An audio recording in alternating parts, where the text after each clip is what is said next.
मैं वाई के Sharma, retired from air force and state bank of India, एक बार फिर एक नए वीडियो के साथ आपके साथ हूँ। आज की वीडियो का विषय है जांच एजेंसियों का उपयोग या दुरुपयोग। ऐसा मैं इसलिए कहना पड़ रहा है क्योंकि मुझे याद पड़ता है जहाँ जहाँ इलेक्शन होते हैं वहाँ वहाँ जांच एजेंसियाँ पहुँच जाती हैं। उदाहरण के तौर पे जब कर्नाटक में चुनाव थे तो कांग्रेस के नेता, दिग्गज नेता DK शिव कुमार के यहाँ पूछताछ छापे। जब महाराष्ट्र में चुनाव थे तो वहाँ के NCP प्रमुख माननीय शरद पवार जी को जांच एजेंसी का नोटिस। जब बंगाल में चुनाव थे तो वहाँ की मुख्यमंत्री ममता बनर्जी के भतीजे अभिषेक बनर्जी के यहाँ नोटिस या छापे। उसके बाद जब मध्य प्रदेश की सरकार डिस्टेब्लिश थी या डिस्टेब्लिश की जा रही थी तो वहाँ के चीफ मिनिस्टर मिस्टर कमलनाथ के भाई व रिश्तेदारों के यहाँ छापे। हिमाचल प्रदेश के मुख्यमंत्री वीरभद्र सिंह की सुपुत्री की शादी, चीफ मिनिस्टर के ऊपर तो वैसे ही बहुत बड़ा बोझ होता है, बहुत काम होता है, ऊपर से जब उनकी बिटिया की शादी हो तो उस समय वहाँ पर जांच एजेंसी के छापे। ये क्या दर्शाता है? अब उत्तर प्रदेश में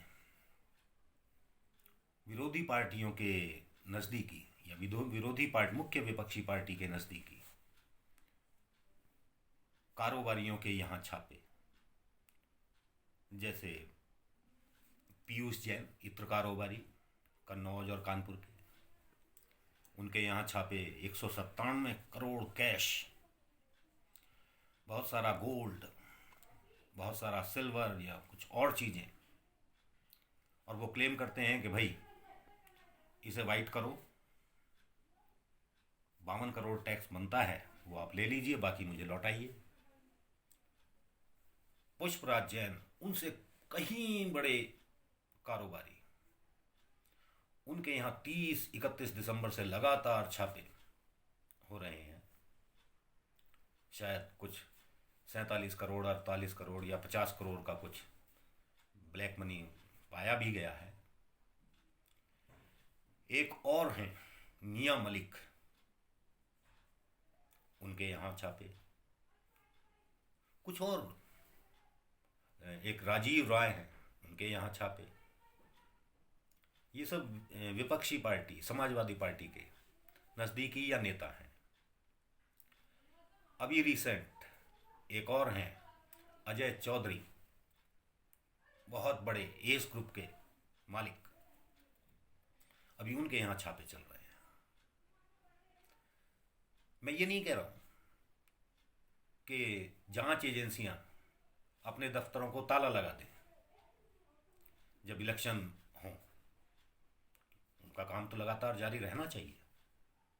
लेकिन मेरा प्रश्न ये है कि जो भी विपक्षी पार्टियों के नज़दीकी कारोबारी हैं, जिनके संबंध पॉलिटिकली अपोजिशन पार्टीज़ के बड़े बड़े दिग्गज नेताओं के साथ हैं, क्या काला धन केवल उन्हीं के पास है या रूलिंग पार्टी के नज़दीकी कारोबारी सब पाक साफ हैं?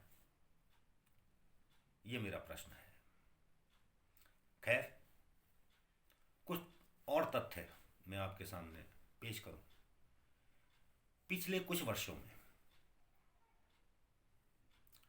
विदेशों में जमा काला धन, जो मैंने अखबारों में या न्यूज़ चैनल्स में देखा है, पढ़ा है, कुछ और रिसोर्सेज से भी जाना है, लगभग 3 गुना बढ़ा है।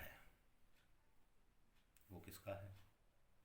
इन छापों के विषय में मैं आऊं तो पिछले कुछ वर्षों में लगभग 540, अब तो और भी अधिक छापे पड़े हैं। लेकिन क्या आप जानते हैं कि उनमें जेल कितने लोग गए हैं या कितने लोगों के खिलाफ कोर्ट्स में मुकदमे हुए हैं? केवल 9 लोग। मुझे हंसी नहीं आएगी। आप ये जान के हैरत नहीं करेंगे, लेकिन मैं आश्चर्यचकित नहीं। मैं आश्चर्यचकित इसलिए हूं कि मैंने अपने जीवन काल में कभी किसी प्रधानमंत्री, किसी गृह मंत्री, किसी मुख्यमंत्री को इस तरह के छापों के विषय में आम सभा में मंच से चर्चा करते हुए नहीं देखा। और क्योंकि अब मैं देख रहा हूं तो कहीं ये शक होता है कि ये छापे और इन छापों का उपयोग इलेक्शन के लिए हो रहा है क्या। मुझे केवल शक होता है। खैर, इस विषय पे आप सोचिएगा। मुझे इस विषय पे बहुत कुछ नहीं कहना है, लेकिन एक मुख्य बात चलते चलते बड़ी अजीब भी है, लेकिन हौसले की भी बात है कि अपना दल, जो कि रूलिंग पार्टी का सहयोगी दल है, उनके एक विधायक ऑन रिकॉर्ड कैमरे के ऊपर ये कहते हैं कि जी विकास कैसे करें, हमारे हाथ पैर तो बंधे हुए हैं, 18% कमीशन तो हमें यूं ही दे देना पड़ता है विधायक निधि से।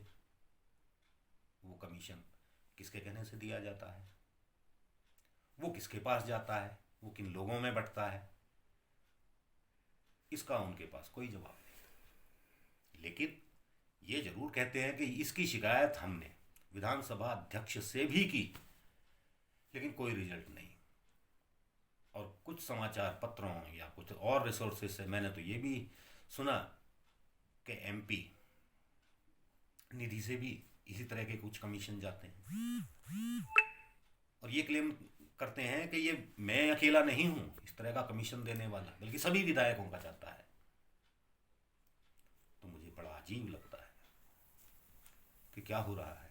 भ्रष्टाचार घटा या भ्रष्टाचार बढ़ा, और ये बढ़ रहा है तो कितना बढ़ेगा।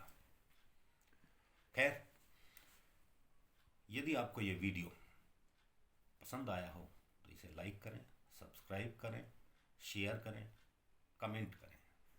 धन्यवाद।